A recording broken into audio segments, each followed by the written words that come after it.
have you tried to create change in your life and then you've seen your efforts fizzle and you judge yourself for your lack of stick-to-itiveness and commitment? Listen up. One of my most profound revelations was around the process of change. And once I started to see these nuances that I'm going to share with you, I discovered how much power I have to change my life, but more importantly, how unproductive it is to judge myself.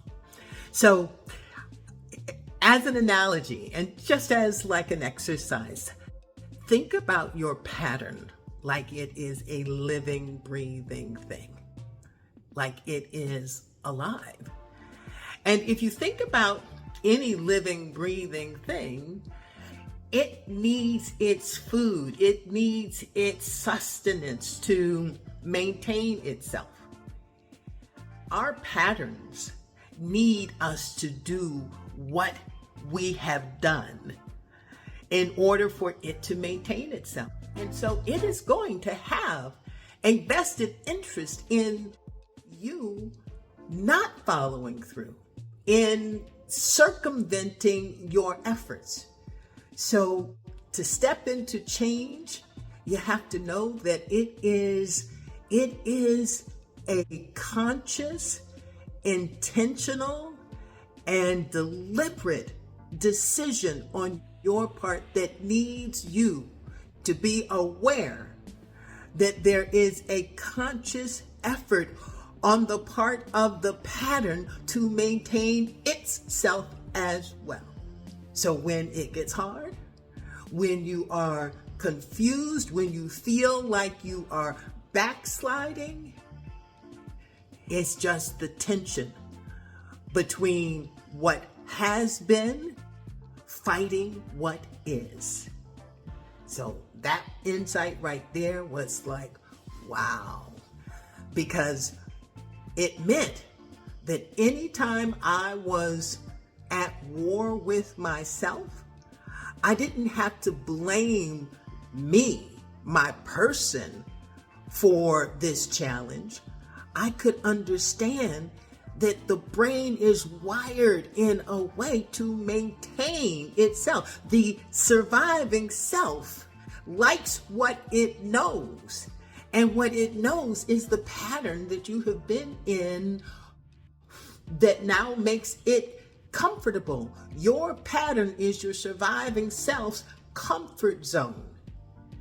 And so your surviving self, whose job is to survive, is going to do everything possible to maintain the comfort zone that it knows, even if that comfort zone is no longer comfortable to you.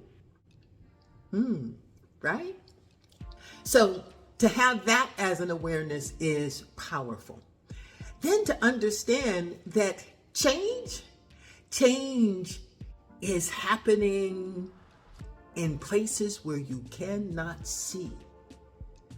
So your thoughts, your feelings, your beliefs, your actions and reactions, all of that and more, your energy, your sense of yourself, it all works together to create the soup of our lives.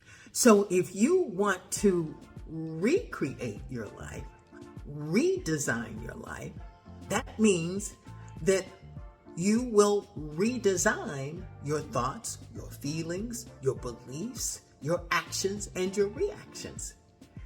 And when it comes to changing how you feel about something, that's not something you necessarily see out here.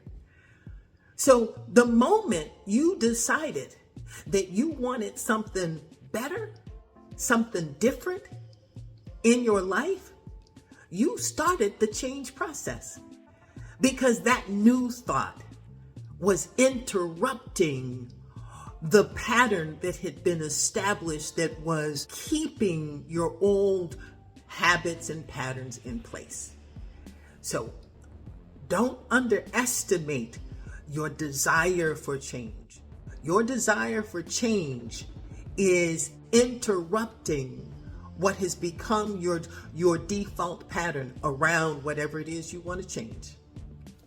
If you give up your desire to change because you don't see evidence immediately, then you are throwing the baby out with the bathwater.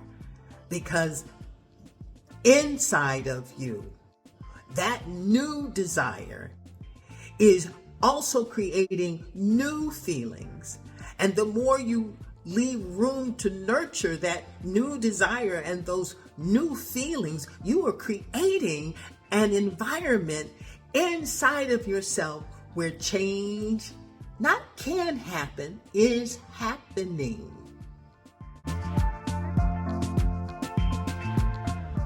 Inner fitness community, I invite you to stay, join, and learn to turn wellness concepts into action. Living life well takes practice, y'all. So simply click the subscribe button to practice together, grow this conversation, and change the world. I can't wait to read your comments and hear how your life changes for the better. Thank you for subscribing. Let's thrive.